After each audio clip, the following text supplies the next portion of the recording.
morning. Good morning. Happy Saturday. All right, good people. Good morning. Come on in. Get your good tea, your coffee. Join us this morning. Oh, I told you the topic was going to be juicy, so we have something for you.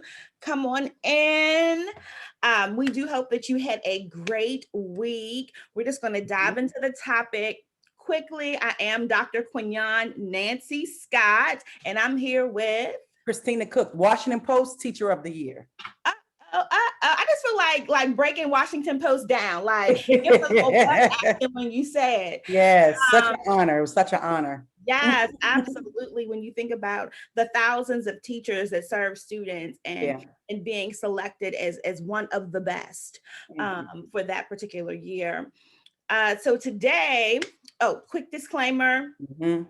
Take a Look does not represent our organizations that we work for or the institutions that we attended. We are speaking from our heart, our truth. And this week is going to be juicy. So nationally this week, there was a topic that made national news. Yep. Stir it up, Doc. Stir it up. Yeah. And so, it was, and let me just say that it was close to home because I served in Baltimore City for 12 years. I was a principal there for 7. And so when I thought about, my husband is from Baltimore. We've lived in Baltimore for many years. I love the city. And so this is personal for me. Let me just say that. So the story is about a young man who attends a Baltimore City high school, often known as City Schools. The mother is on Fox 45 News. And they're interviewing her, and her beef, right, is that she's thinking her son is graduating and he's a senior, but he only has 3 credits earned. Let me break that down. 1, 2, 3. And she uses the term start over, but that doesn't even exist. So she's like, he now has to start over as if he was a true senior. And the school system is making him now go back from being a senior to being a freshman again. Mind you, he has failed over 22 classes. He's been late or absent 272 times. And she's in outrage, and she's like, the school failed my son. So initially I was in outrage, and I was like, homegirl, Tiff Tiff. I'm just gonna call her Tiff Tiff. Tiff.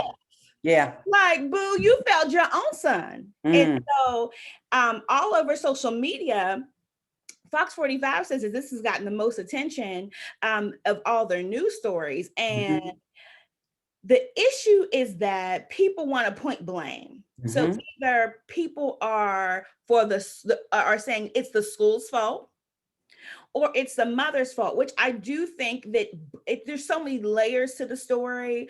I want us to just break down some of the layers. But as a mother of 3 children, right? You don't work 3 jobs, but you work 2. And so, well, you do work 3 jobs now. Right. Oh my God. Okay, this is even better. So here you are, a mother of 3, and you work in 3 jobs. And little John is close to the age of this young man who was in the background playing a video game while this was going on. And she opens up, Tiff opens up the statement with saying, we're not going to let none of this get the best of us. But ma'am, it's already gotten the best of you. Yeah.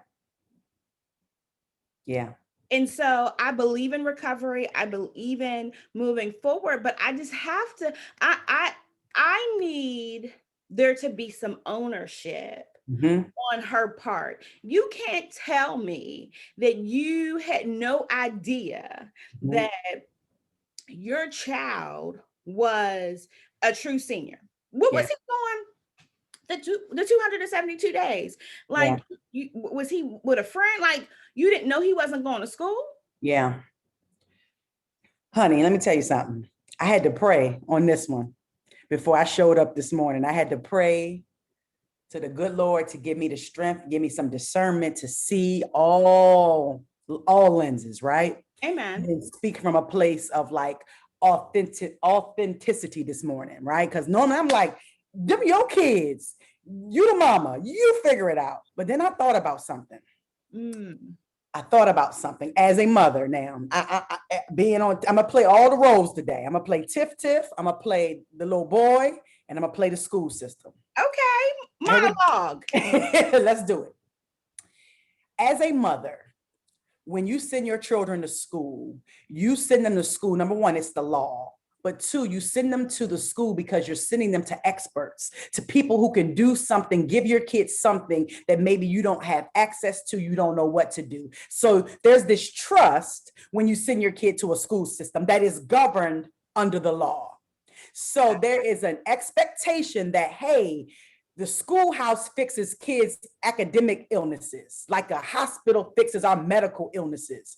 So there's this expectation, unwritten, that the school will take care of it. The teacher will let me know, right? There was that's that unspoken thing that exists in the school system.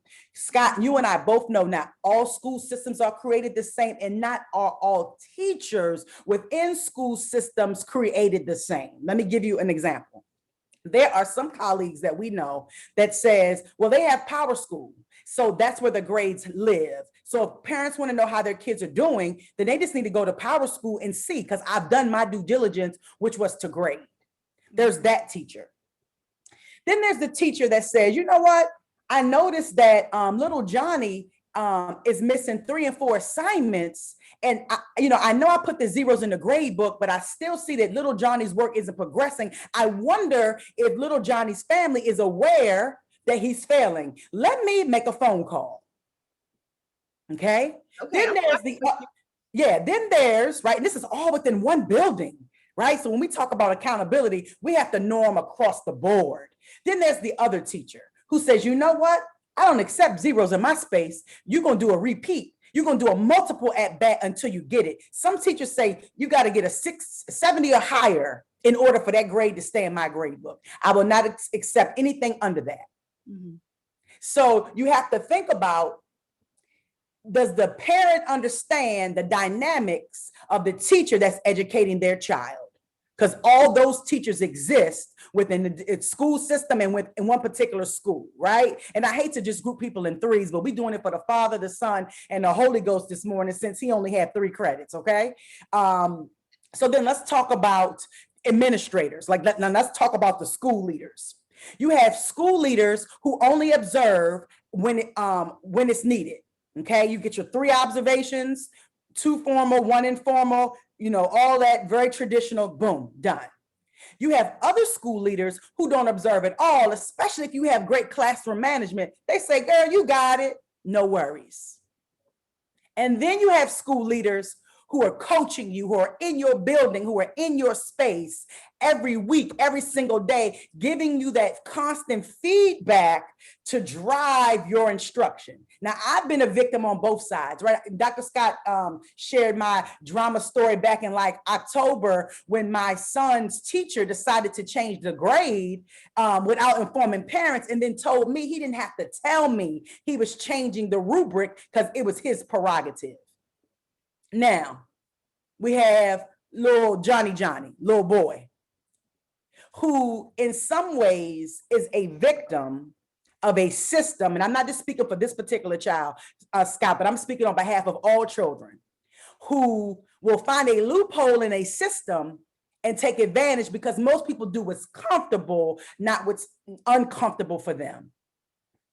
So does he have a responsibility to show up to school? Absolutely. Does he have a responsibility to go to class and do his work? Absolutely. Does he have a responsibility to say to his teacher, hey, yes, I don't understand. Can you explain it to me again? He has those responsibilities, but if there's no checks and balances on all of those levels for those responsibilities, children will slip through the cracks. Because here's what I'm thinking about.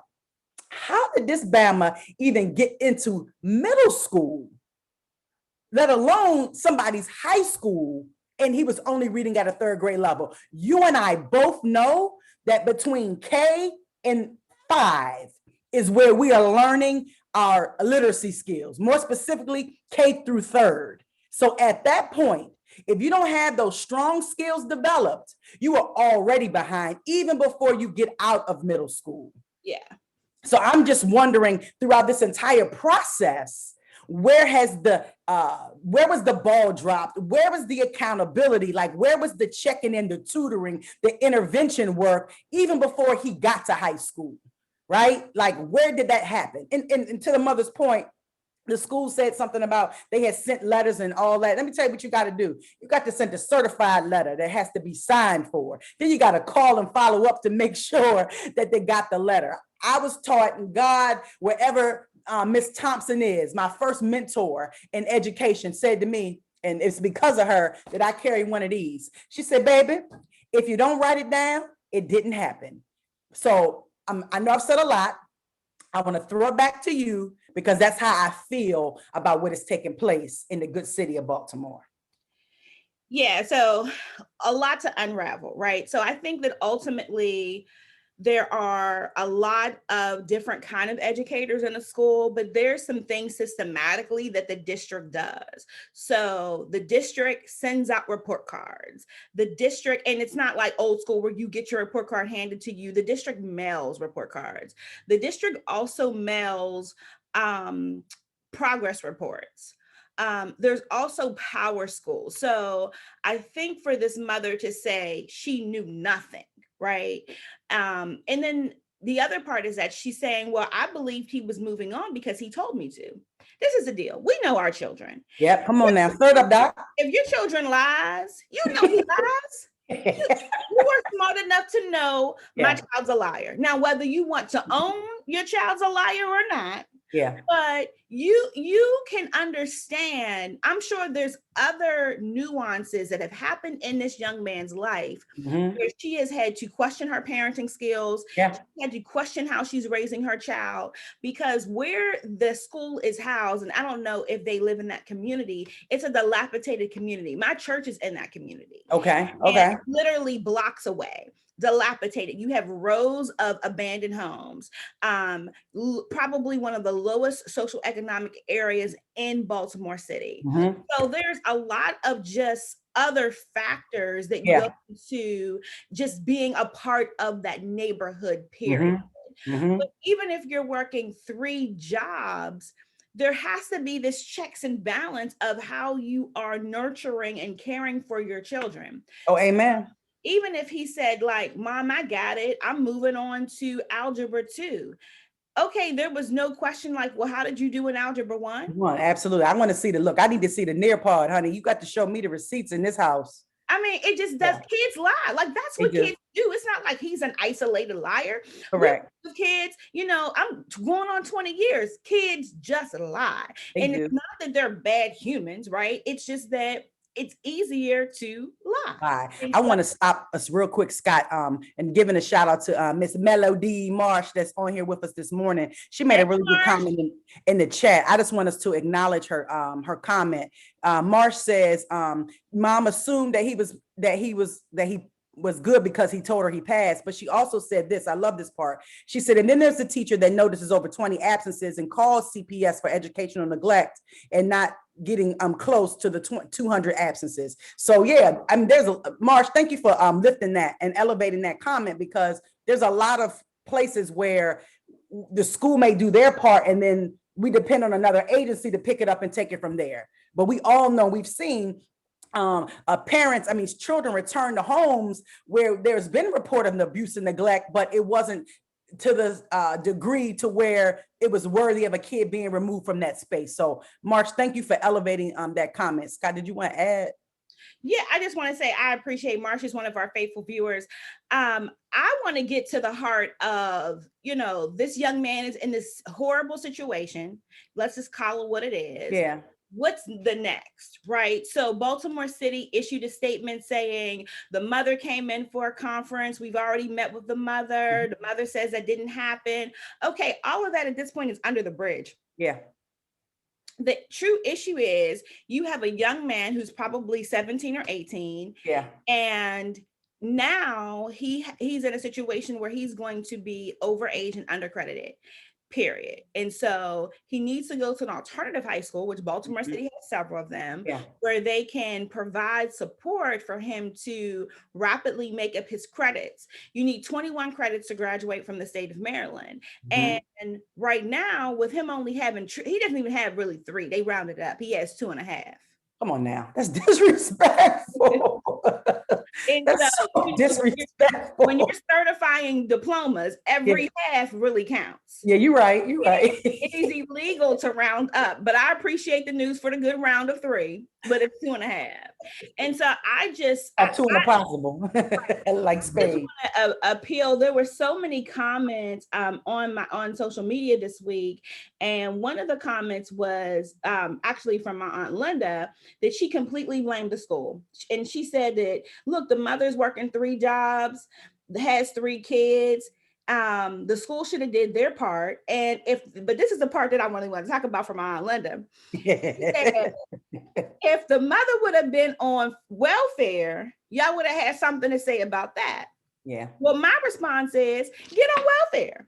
It's better to get on welfare for, let's just say 10 years, right? Get on welfare for 10 years. Make sure your children are good, if that's the issue, right? If working 3 jobs is the issue, then get some government help. Yeah. And then when your children are of age where you can monitor their progress and you have this balance, then go work your jobs. But if you got to get welfare, get the good food stamps, get a good check, live in housing, like, do what you have to do, because children are an investment. And I just believe that parents have to make sacrifices. But are you making the wrong sacrifice to let your boy, right, just go? Why Miss Marsh say she worked 3 jobs? I need evidence. Marsh is on petty boots this morning. But it makes perfect sense, right? But this is the deal. Then I thought about this. What about her other kids? Yeah, I mean, what happened with them? And you know what, Scott, let's talk about this. There's something that happens when kids get into middle school as relates to parenting. And, you know, I've seen this, right? They got it. And so parents sometimes step away to allow their kid to kind of take care of themselves. And I venture to say, parents, you know, again, as a parent of 3 kids, all in those different stair steps, right, of adolescence, there's never a time when you're off duty with parenting and guiding and maintaining what you parented with your children, right? Because they need our help. And so I think a lot of times parents think when their kids are in middle school or high school, they got it, they're responsible. But being responsible is a daily task. It's a daily thing. My kids have been taught how to make their bed since they were little. And I still have to say every day, remember to make your bed. Remember to put on deodorant. Did you brush your teeth today? Right? I still have to remind them of things that I think are second nature and habit because they've been doing it. So I think there's this idea of like, you know, I can kind of step back and somebody else is going to take care of it. But to your point, it's a gradual release. Yeah. So you have a soon-to-be high schooler, and you also have a first grader. Mm-hmm. How you interact with your soon-to-be high schooler is very different than how you communicate and interact with your first grader. On both days. But it's a gradual release process. It's like, I've already, from, you know, first grade to 8th grade, I've instilled these skills in you, these values in you. I have these expectations for you. So now I'm going to pull back a little bit just to see if what I've instilled in you, if I can see them come through. Now, you don't take your hand off all the way. Right. And, you know, going back to Tiff, it seems like that's what she did. She just said, you know what? I trust that you say you good, then you good. And now he's in a situation that he's not good. And I think that, look, everybody's to blame, right? School system issues. Right. But the deal, society's negative influences impacts public education. Mm-hmm. And as society changes, we see public education changing. It's always evolving because society is always evolving. So we have to really work together in order to support situations like this. But before we go, there's something else I want to talk about. He was 62 okay, so his GPA is Mhm. 0.13. Which is like a F plus, a F minus. More like F minus. Okay. So on a 4.0 scale, his Mhm. GPA is 0.13, but he is ranked 62 out of 120 students. So that means that 58 students, only 58, like he really should be 120. But that means that there are 58 students that are in his same predicament. So the question becomes, Mhm. the governor says, should the school be shut down? No, like I don't think shutting the school down is going to solve the issue, right? We got to go back to where we started. What's the root of this? And it's this accountability, right? That's the root of all of this. Because I mean, I can argue aside for the school. I can say, well, as a parent, you should have been doing blah, blah, blah, blah, blah, right? I can argue aside for the kids. I can argue aside for the mother, but I think that's our go-to is just shut it down like it didn't exist, because what we like to call them, according to Waiting for Superman, are dropout factories, right? Where we are not educating children. And this is not new to Baltimore, right? This is new to folks who just decided to jump on board about the disparity in education and poverty in education, right? Kids have been failing for years in this country, probably like since the 70s, right? Maybe even before then. We've seen this turn in education as we moved away from trade and gotten more sophisticated. So I feel like shutting the school down doesn't honor and it doesn't drive us to what caused this in the first place. Because little Tiff's son isn't the only kid that is having this difficulty. He's just the only kid right now making national news, because it's making me think in this moment about all the kids with IEPs who aren't getting served in a Zoom space, and their mama and daddy is involved, and they still don't know what's going on, because the schools can lie. Okay, they can fudge hours on your kid's IEP report card. The person you're supposed to be asking is the student, and that's why, Scott, it's so important, man. I feel my Harriet Tubman, Lord have mercy. It's so important to empower your kids to know what their rights are. Give you an example. All three of my kids had allergies to the most random stuff. Eggs, that's the random one, but peanuts. It's not my job to tell the school, it's your job to protect them, right? It's my job to tell my kids, you're going to go into a world where people are not going to care that you have this food allergy. So let me show you how to protect you while I hold the school accountable for what you need in order to be protected. So what that means is you don't share food. That means at lunch, you're going to have to sit at the peanut free table. When in doubt, go wash your hands, right? So like there's this responsibility there on both ends. But as a parent, those are my kids. Nobody cares about their food allergies more than I do. So it's my job to equip them. You and I've seen this so many times. I've seen you sit down and do interviews with seniors about grades and transcripts. You came and cleaned up a whole doggone, almost cursed, a whole doggone transcript debacle, because kids did not know what a credit meant and how that related to their class, and when they drop the class and what it means, or they're going to graduate on time. Kids just don't know. And a part of it is maybe they don't know what to ask, but there's another part about where's there a class where we're constantly driving, this is a credit, this is what it means to graduate, these is how many community service hours you need, this is what it means to graduate. And this, Scott, I'm going back to what I said, the root. Where's the accountability for making sure kids have mastered that? We'll put everything out, but then we don't follow back up to see, did it make sense? Did it land with you? Yeah, so you said a lot of things. One of the things that you started with is like the Father, the Son, and the Holy Ghost. And, you know, when you think about the Trinity, it's like this intersection of three in one, right?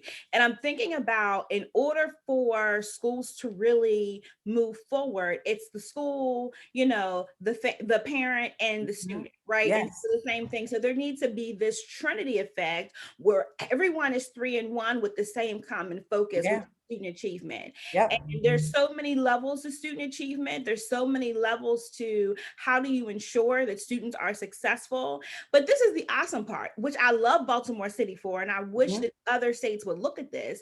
Baltimore City gives their principals full autonomy, right? So the news was saying, oh, the school budget is $5.1 million.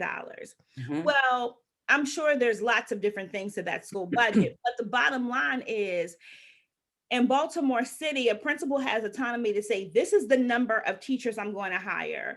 This is the number based upon my budget. This is the number of school field trips we're going to do. This is the number. Like, you have full autonomy to design your school the way you want to. It's a decentralized budget. And so what I mean is that you have full autonomy. Unlike when I worked in Baltimore County is centralized, meaning that the school gives you a budget. The school tells you this, how many teachers you should have. This is how many books this is your allotment for, student resources.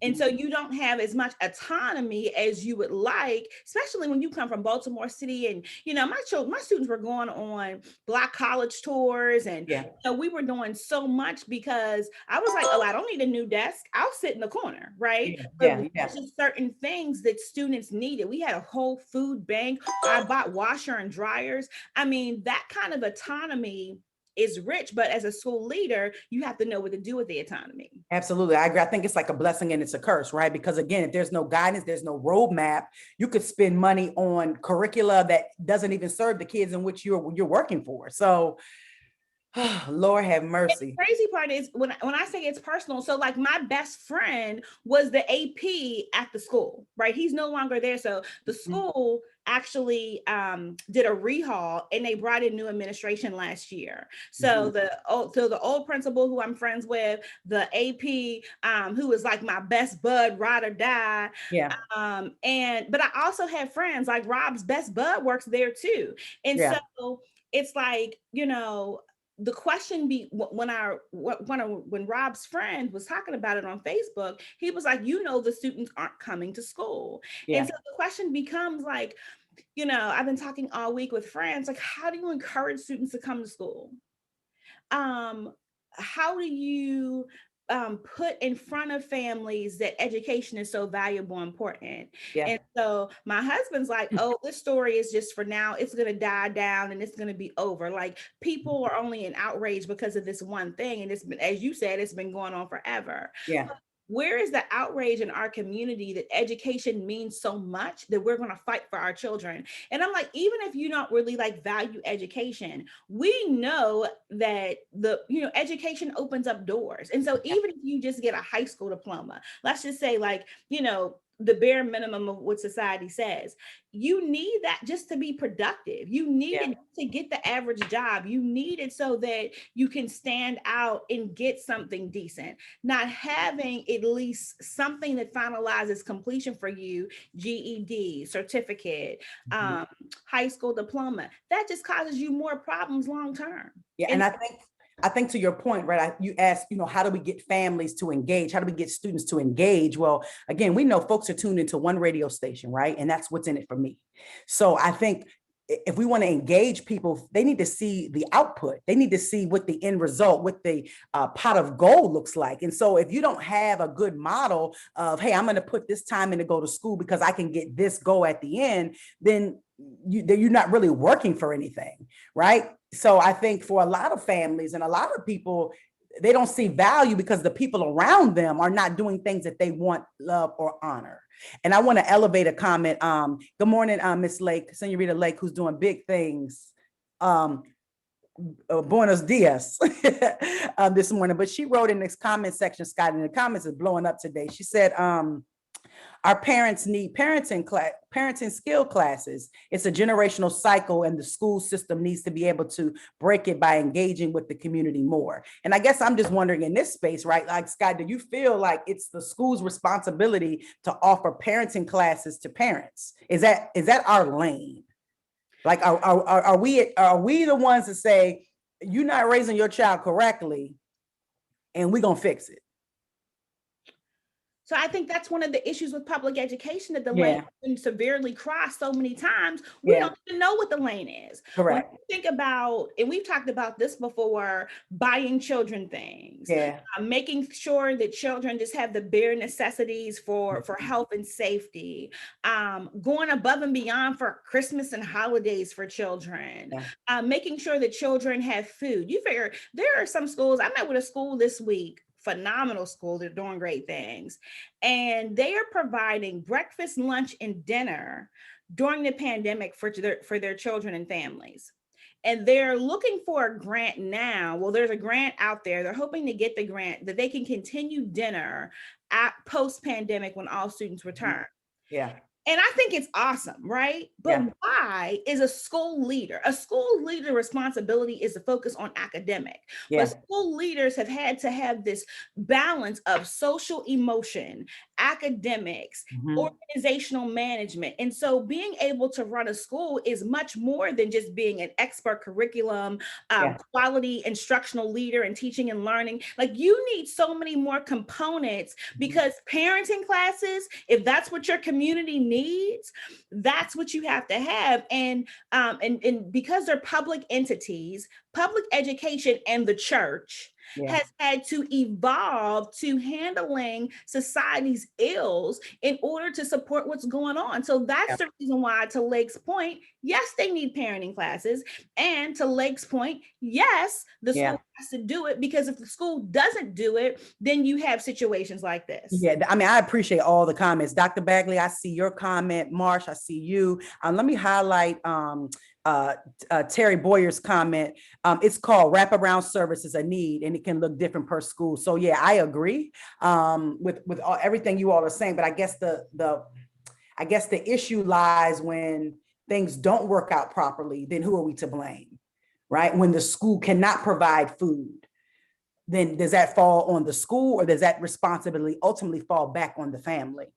Or I was even thinking about, so to Deaconess Boyer's point, wraparound services are essential. And I was at ACE, I hired 3 additional. So the school district you don't have to pay for a social worker. They give you a social worker based upon the number of students you have. Yeah. And I said, we really need more social workers, because we had a number of students that did not have an IEP, but they needed individual educationalized plans, for those that are listening, but they needed additional support in other areas, but they were general education students. And so we hired, at one point we had 3 social workers,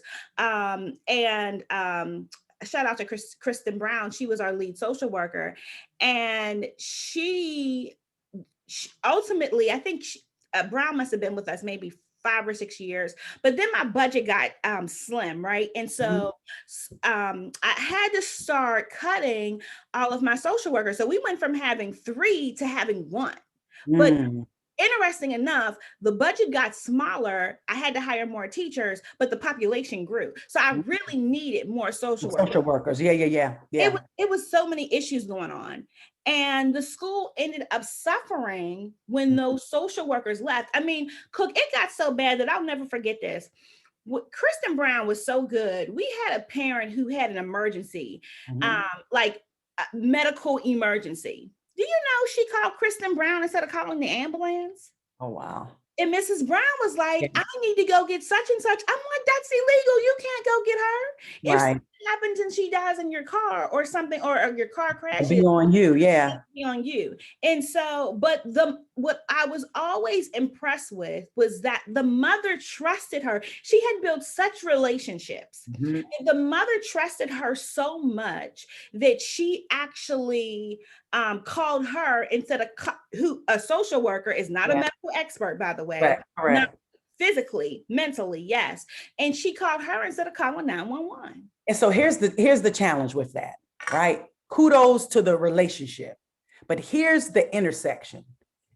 There's a law that's going to protect that family over you.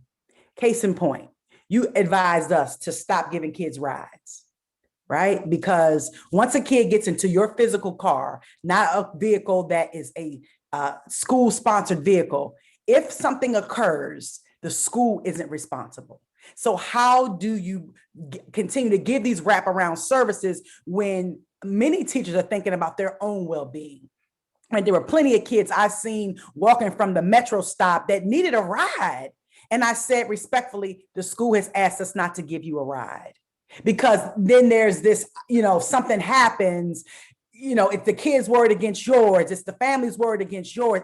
It's like a double-edged sword. As much as we want to help, when we insert our noses too much in people's business, then it becomes a problem and it becomes an issue, right? I've seen it. You've seen it. You do for a family, you do for kids, and then the parent gets offended or they feel some kind of way. And then they're like, well, you're doing too much. You're saying too much. So how do you balance wraparound services when you don't have the autonomy to wrap around? Let me give you an example. If you come over my house as a kid, I need to be able to discipline you. And I don't mean I got to whip somebody's kid's butt, but I need parents to know if your kid comes over here, they're going to be like my kid. And if I can't do that with your kid, guess what? They can't come here. I'm sorry, your kid can't come over here. Because we don't eat in bedrooms here, right? We don't do a whole bunch of jumping around, acting foolish here. We're not doing a whole bunch of horse playing here. So in other families, that's allowed. But it's like, how can I embrace you if I can't fully embrace you? Does that make sense, Scott? It does, but our time is up. We're way past time. I just think that we have to go back to values. Yeah. And the truth of the matter is, I really feel for the family. I've definitely tried to find humor in this, but it's really no humor. Mm-mm. It's really a very, very sad situation, almost criminal, that a student would go 12 years of education and not have the commitment to even show up. Right. And then let's just say that you didn't show up, but there's so many missing pieces. And I am hopeful that for the 58 students that are in the same situation, that Baltimore City truly has, they've spent a ton of money with the alternative schools, overage students, undercredited, which is this young man's plight, where they have a second chance. The other thing, I encourage parents, know what your child needs to graduate. In Maryland, it is 21 credits that you actually need. I want to say it's 100 service learning hours, but I haven't been in Maryland in like 5 years, so I don't even remember, to be honest with you. But you need to know, because if you don't know, then you can't expect your child to know. And to the school leaders that are doing it, I have amazing principal friends who show up every day and give their very best, their own blood and tears to their schoolhouses. Thank you.